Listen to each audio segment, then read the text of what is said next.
Bismillah ar-Rahman ar-Rahim. I welcome you all in today's session, and today we are going to talk about overview of the performance management. No doubt we started the topic in our last session as well, but this time some further detail would be coming up. So before we start the chapter, always remember this quote that what gets measured gets done and what gets measured becomes important. सो हमारा main जो idea और concern है वो इसी बात पर है कि measuring things is very important, और हम चीज़ों को जब तक मेजर नहीं करेंगे तब तक कंट्रोल भी नहीं कर पाएंगे, और तब तक हम ना मेरिट एस्टेब्लिश कर सकते हैं और ना हम अपनी बायसनेस को ओवरकम वो कर पाएंगे। और मेजर करने का हमारे पास जो तरीक़ेकार है वो ये है कि हम अपने तमाम कंटेंट्स को स्मार्ट फैशन में इस्टेब्लिश करें. Whatever targets, objectives we are going to assign to the individuals, whatever KPIs we are going to assign to the individuals, तो हमेशा हम कोशिश करें कि वो स्पेसिफिक हो, मेजरेबल हो, अटेनेबल हो, रियलिस्टिक हो और टाइम फ्रेम्ड हो. सो इस ओपनिंग के साथ हम अपनी डिस्कशन को अब एक स्टेप आगे चलाते हैं. सबसे पहले we are going to look at the difference between performance appraisal and performance management.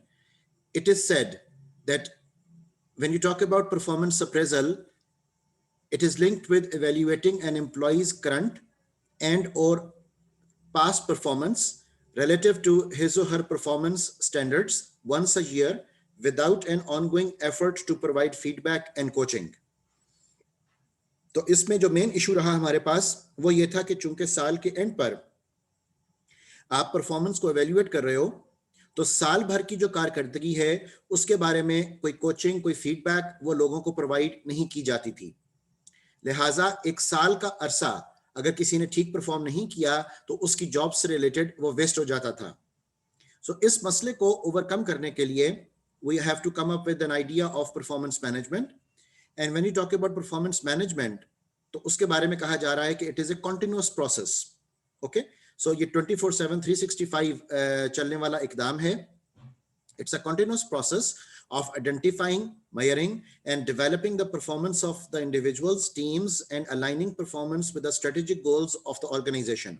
तो इसमें एक और जो अहम चीज हम डिस्कस कर रहे हैं कि हम अपनी ऑर्गेनाइजेशनल परफॉर्मेंस को ऑर्गेनाइजेशन के स्ट्रेटेजिक गोल्स एंड ऑब्जेक्टिव्स के साथ अलाइन भी करेंगे और स्ट्रेटेजिक कंसर्न्स को भी मद्देनजर रखेंगे और लोगों को एक प्रोसेस के तहत फीडबैक भी प्रोवाइड करेंगे कि कब, कहां, क्यों, कैसे उन्होंने कितना परफॉर्म वो किया और कितना उनसे डिमांड किया जा रहा था और किस तरीके से करेक्टिव एक्शंस वो लिए जा सकते हैं.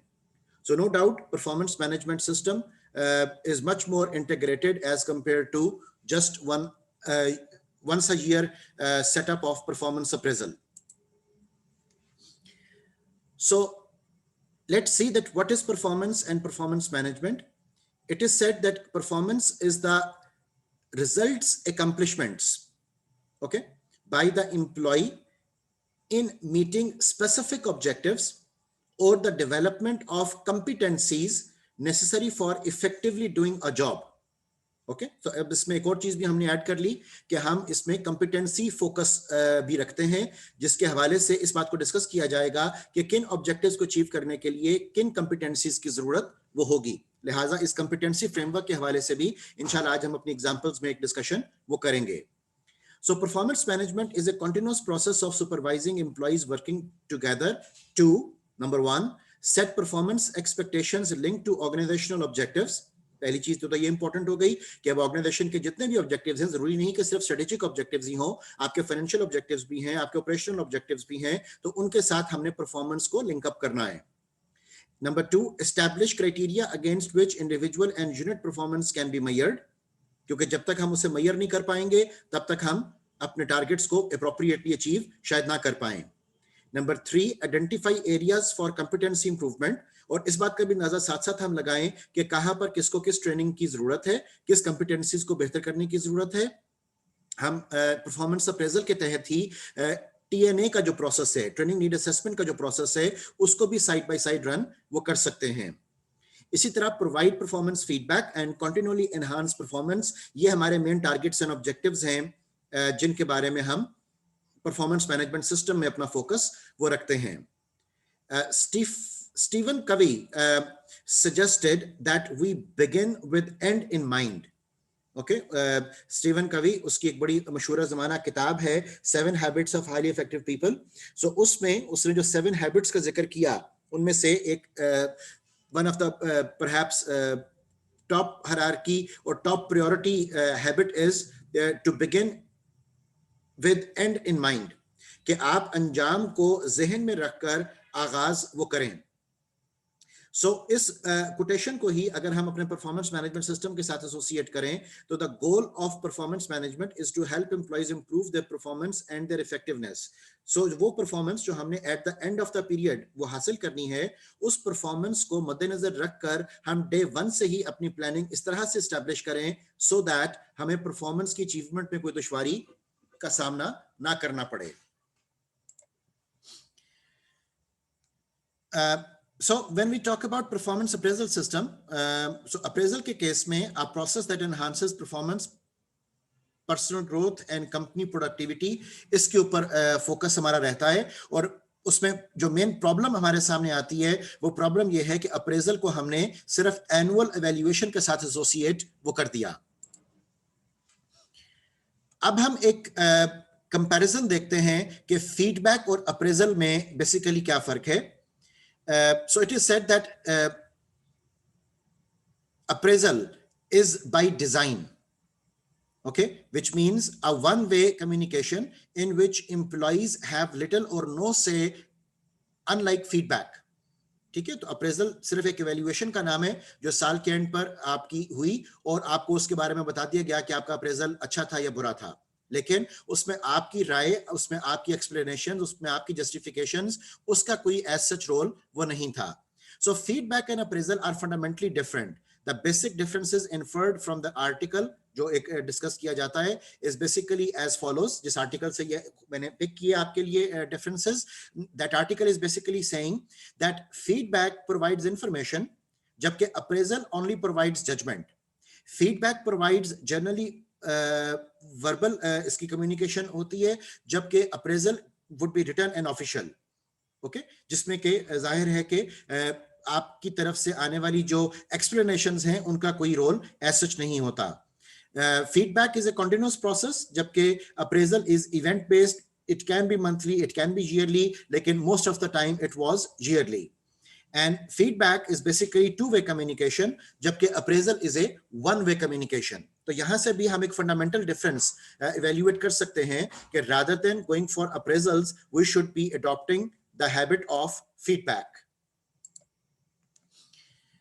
Furthermore, it is said that feedbacks give opportunities to employees to improve their performance as per required benchmark while the job is being carried out. ठीक है? Number 2, more frequent the interaction the better. तो जितना हम ज्यादा communicate करेंगे उतना हम बेहतर एक दूसरे को अंडरस्टैंड भी कर सकते हैं, एक ट्रस्ट की एनवायरनमेंट भी क्रिएट होगी और हमें ऑब्जेक्टिव अचीवमेंट में भी फायदा होगा।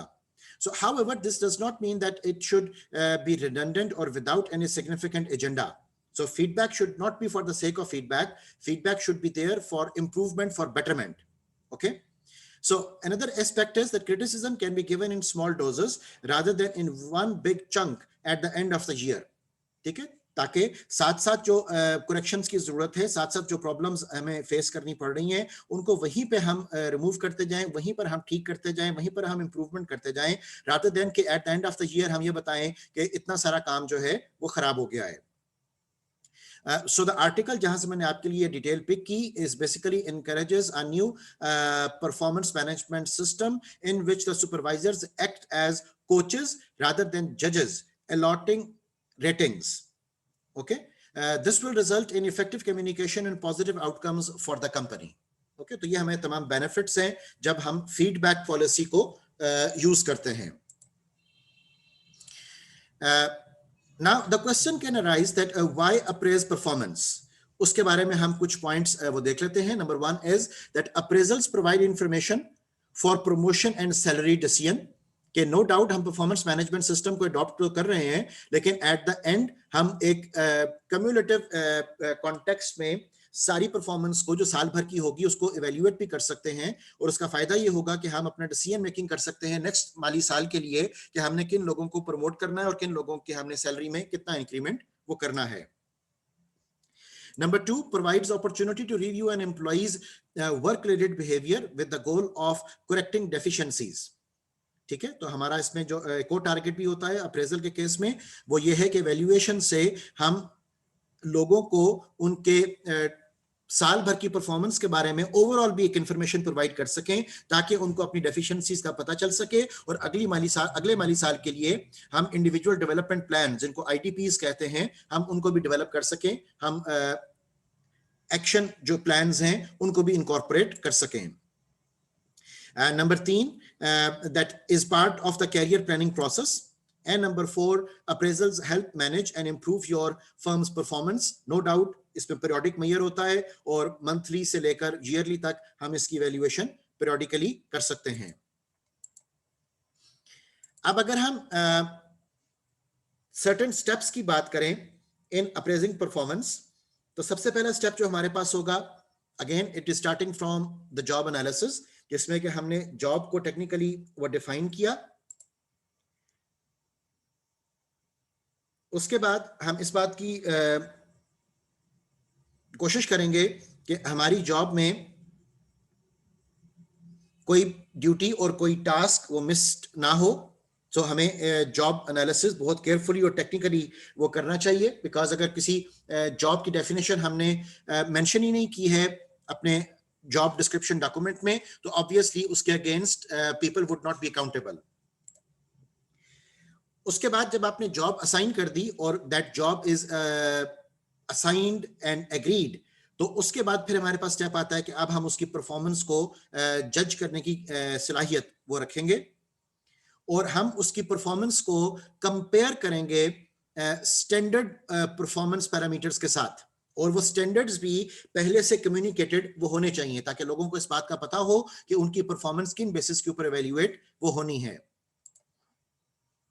उसके बाद जब हमने परफॉर्मेंस को स्टैंडर्ड से कंपेयर कर लिया, तो the next step would be that we have to provide them the feedback. ठीक है, सो एप्रोप्रिएट फीडबैक भी प्रोवाइड करना ये हमारी जिम्मेदारी है।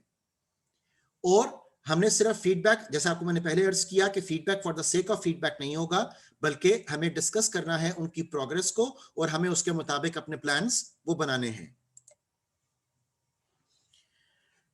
अब हम कुछ कंट्रीब्यूशंस देखते हैं of performance management system. The first point we have is that motivation to perform is increase feedback. ठीक है, अगर तमाम लोगों को साथ साथ पता चलता रहे कि कहां पर वो क्या कोताही बरत रहे हैं, तो उनके लिए आसान हो जाएगा अपनी परफॉर्मेंस को बेहतर करना। Self esteem is increased feedback, so लोगों को इस बात का अंदाजा हो जाता है कि अगर वो काम कोई सही कर रहे हैं तो उसकी अप्रिसिएशन भी हो, और अगर वो काम में कोई कमी कोताही है तो उसकी आइडेंटिफिकेशन हो जाए, ताकि वो अपने आप को बेहतर वो कर सकें। लिहाजा नतीजतन उसकी सेल्फ एस्टीम बेहतर होने के चांसेस ज्यादा हैं।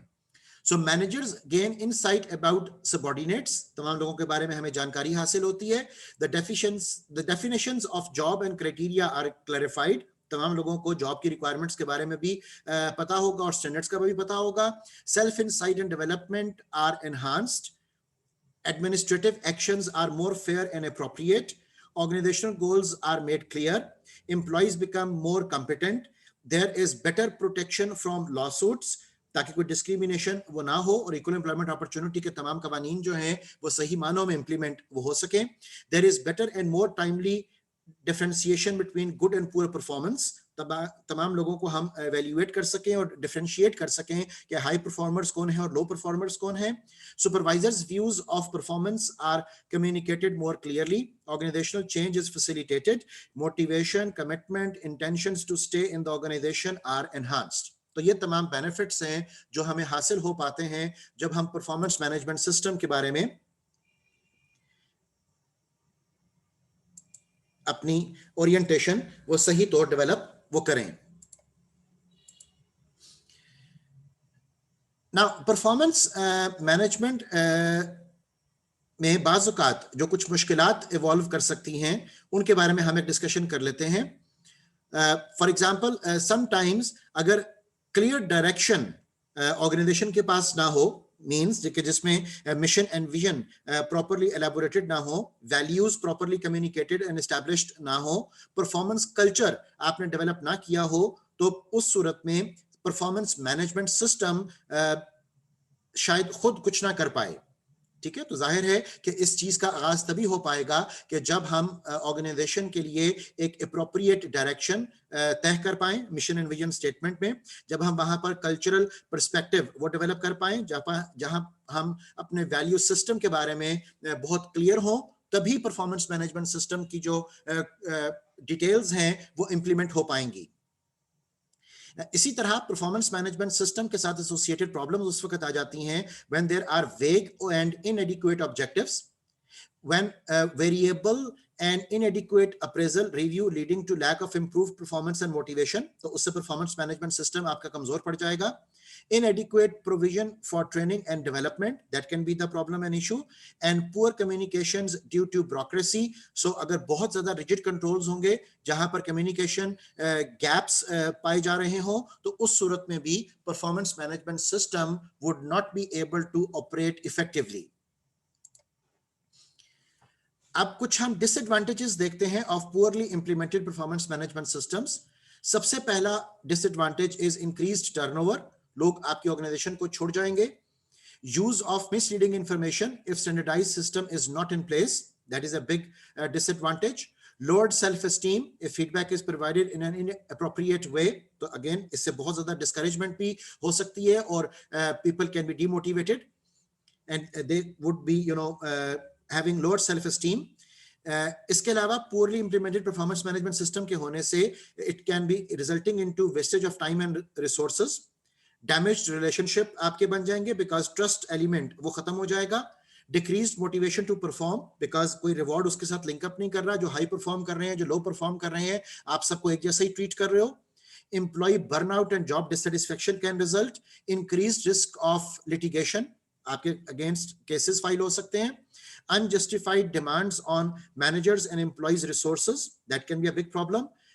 Emerging biases, जिसमें के personal values biases are likely to replace organizational standards, तो ये तमाम issues हैं। favoritism के मसाइल हैं जो कि poorly designed performance management system के होने से मार्ज़े वजूद में आ जाते हैं।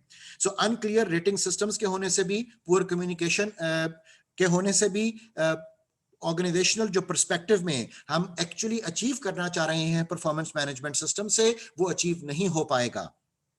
सो we should be very much careful that the performance management system should be implemented in its true letter and spirit.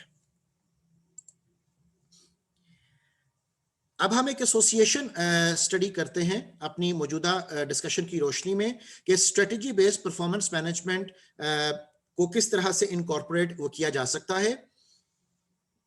जैसा कि हमने अपने परफॉर्मेंस मैनेजमेंट के ऑब्जेक्टिव्स एंड टारगेट्स को ऑर्गेनाइजेशन के ऑब्जेक्टिव्स एंड टारगेट्स के साथ एसोसिएट करना है, देयरफॉर हमारा स्टार्टिंग पॉइंट ये होगा कि हम ऑर्गेनाइजेशन से रिलेटेड जो मिशन विजन एंड वैल्यूज हैं उनको सबसे पहले एस्टैब्लिश करें, और उसी के साथ साथ हम अपना एक पूरा स्ट्रेटेजिक बिजनेस प्लान वो एस्टैब्लिश करें जिसमें कि department level, unit level, organisational level, corporate level, individual level जो ऑब्जेक्टिव्स हैं उन्हें डेवलप किया जाए, और उन ऑब्जेक्टिव्स को अचीव करने के लिए जो कंपिटेंसीज हमें रिक्वायर्ड हैं उनकी एक लिस्ट वो डेवलप कर ली जाए।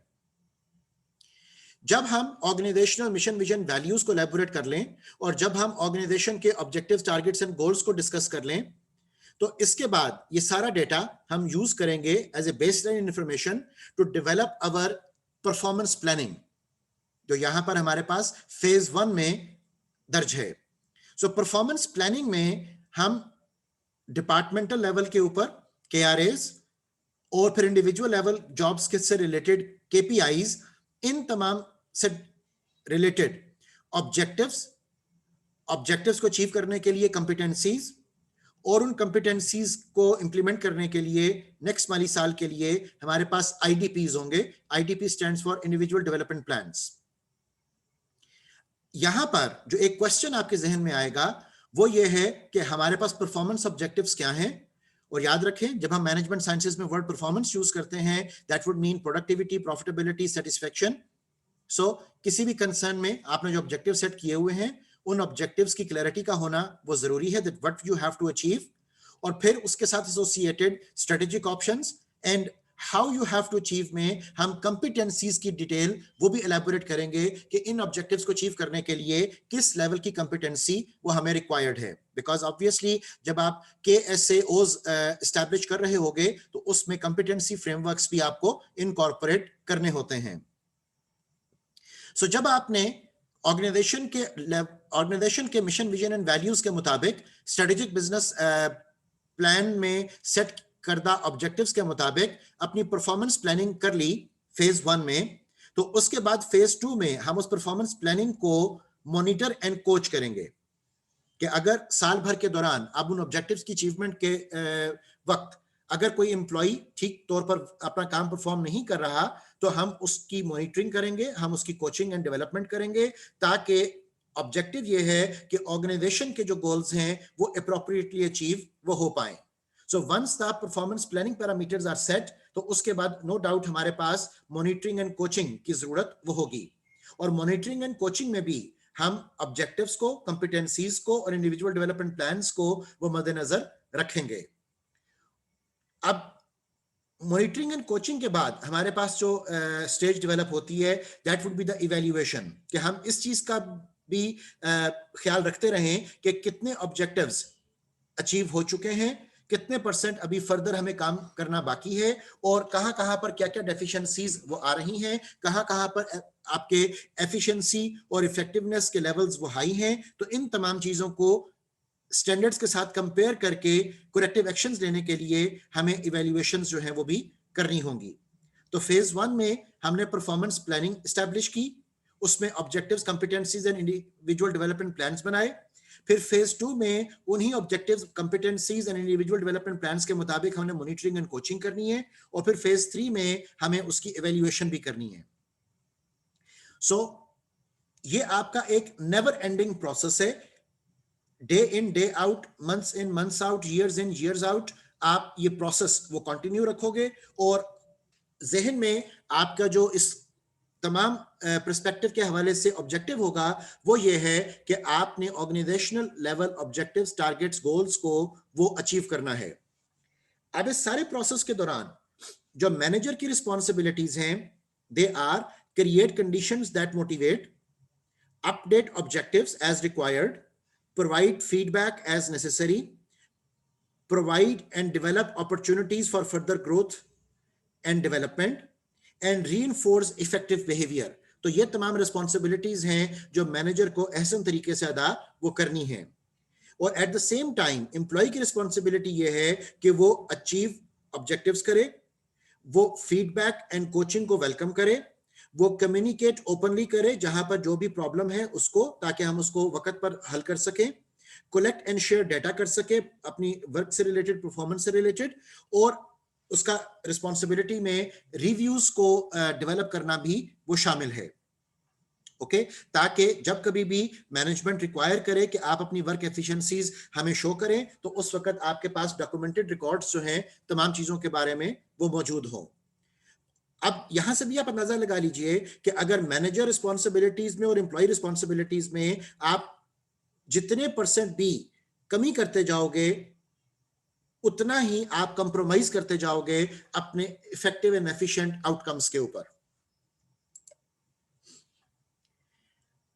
अब हम इस ही पर्सपेक्टिव को एक डिटेल में देखते हैं कि हाउ इट्स ऑल कनेक्टेड। हमारा स्टार्टिंग पॉइंट अगेन वो शुरू होगा from business goals and direction.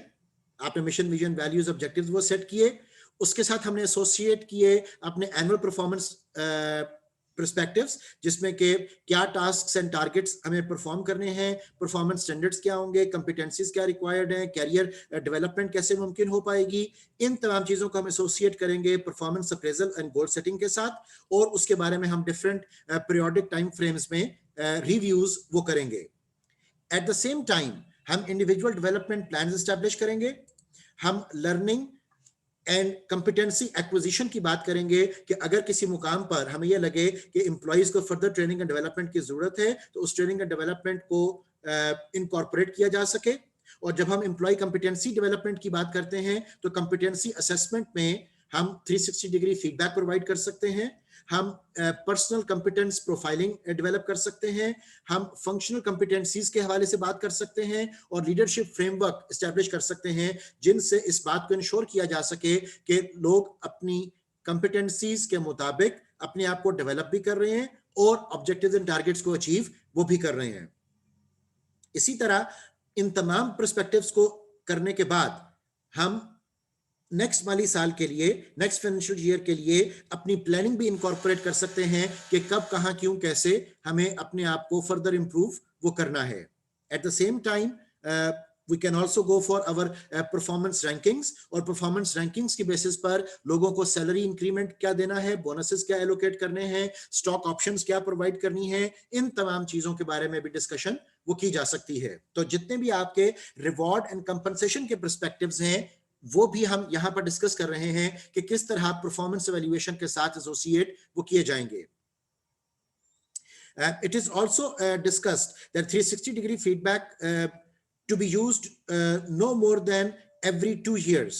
Employee encouraged to share results with their supervisor for development purposes. Because अगर आप 360 के perspective को बहुत ज़्यादा यूज करना शुरू कर देंगे तो उस सूरत में प्रॉब्लम्स आ जाती हैं, बजाय इसके कि आपको 360 डिग्री फीडबैक से बेनिफिट वो अचीव हो सके।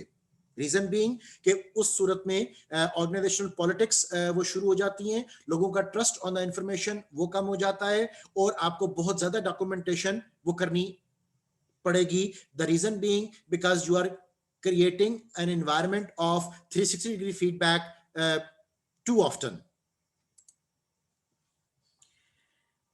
एट द सेम टाइम हम एक परफॉर्मेंस मैनेजमेंट मॉडल विजुअलाइज करते हैं।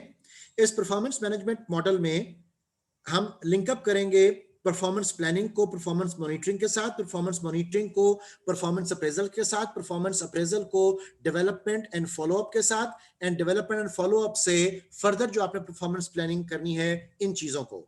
And as I discussed with you earlier कि performance management is a continuous process, तो ये लूप आपका खत्म नहीं होता। It is a continuous process, as long as organisation is there this loop is going to be continued.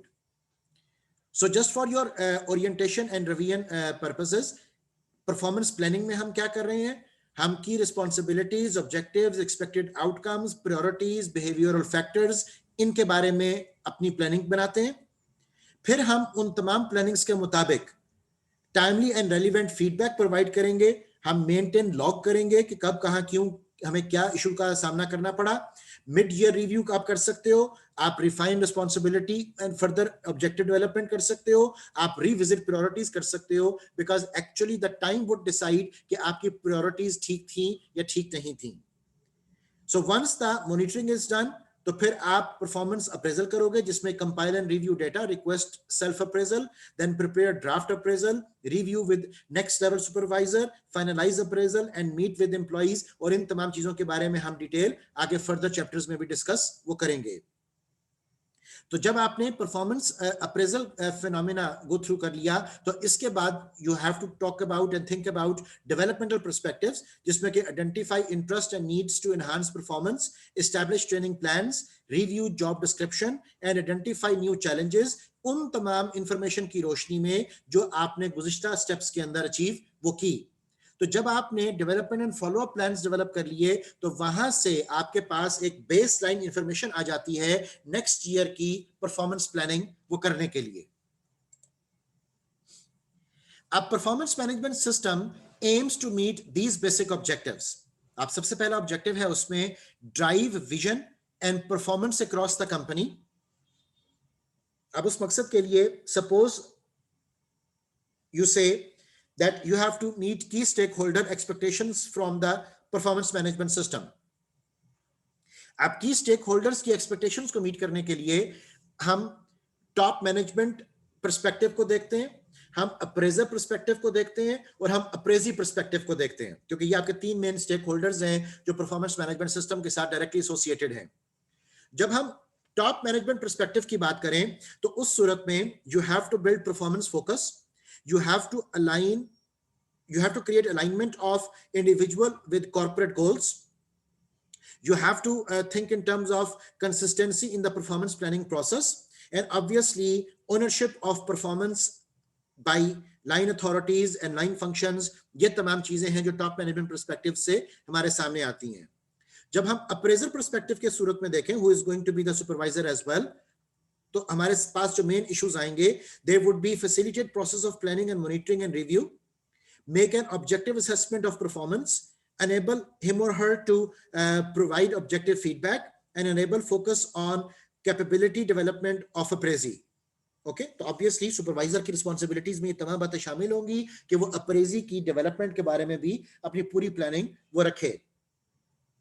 सो अप्रेजी के perspective के तौर पर जो आपको मेन चीजों को मद्देनजर रखना है, that would be provide clear performance definition, transparency in the process, and clear linkage with reward and other HR systems. Okay, तो ये तमाम पर्सपेक्टिव्स हैं कि जो अप्रेजी की रिस्पॉन्सिबिलिटी होगी अचीव करना और उनके बारे में सूरत हाल को मटीरियलाइज करना। अब हम कुछ कैरेक्टरिस्टिक्स देखते हैं of performance management process. The first characteristic is facilitates quarterly appraisals. तो हम एक साल को भी क्वार्टर्स में डिवाइड कर सकते हैं ताकि हम क्वार्टरली असेसमेंट भी कर सकें कि हमने क्या टारगेट्स एंड गोल्स अचीव किए। Facilitate mid course corrections through monthly review for specific departments. So again based upon the criticality and sensitivity of the working, हम अपनी असेसमेंट को मंथली रिव्यूज के अंदर भी ट्रांसलेट कर सकते हैं। Define desired corporate division and department performance through business planning.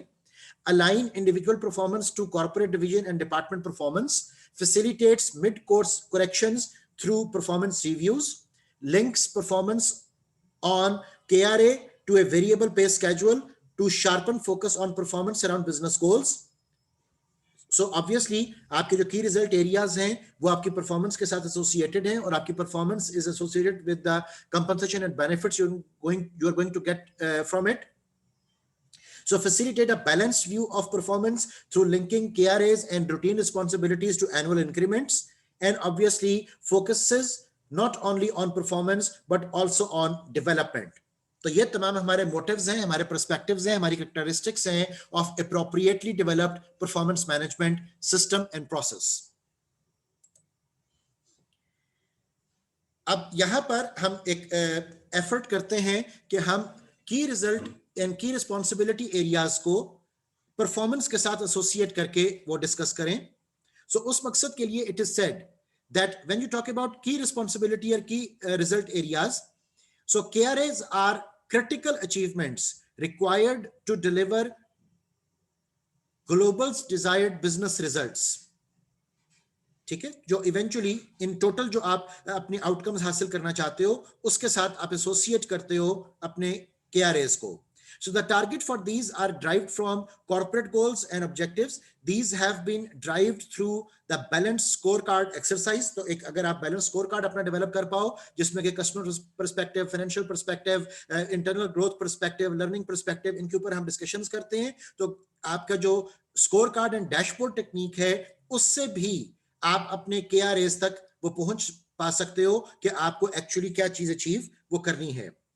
अब इन तमाम एस्पेक्ट्स को हम एसोसिएट करते हैं with the routine responsibilities, and routine responsibilities के बारे में आपका ऑथर कहता है कि routine responsibilities are ongoing tasks or outcomes that are undertaken or delivered on a day-to-day basis. So the targets for these outcomes come from the targets on process efficiency that are either set internally in a department division or a part of initiatives like Six Sigma, जो आपका statistical quality control parameters है, आप उनके साथ भी associate कर सकते हो अपनी अचीवमेंट्स को, अपनी परफॉर्मेंस को, अपनी टारगेट एनहांसमेंट को, टारगेट अचीवमेंट को, सो दैट इन तमाम बातों से जो हम हासिल करना चाहते हैं वो ये है कि ऑर्गेनाइजेशन अपने long term survival, above average return, अपनी सस्टेनेबिलिटी, अपनी प्रॉफिटेबिलिटी, अपनी वेल्थ मैक्सिमाइजेशन, इन तमाम चीजों को इंश्योर वो कर सके।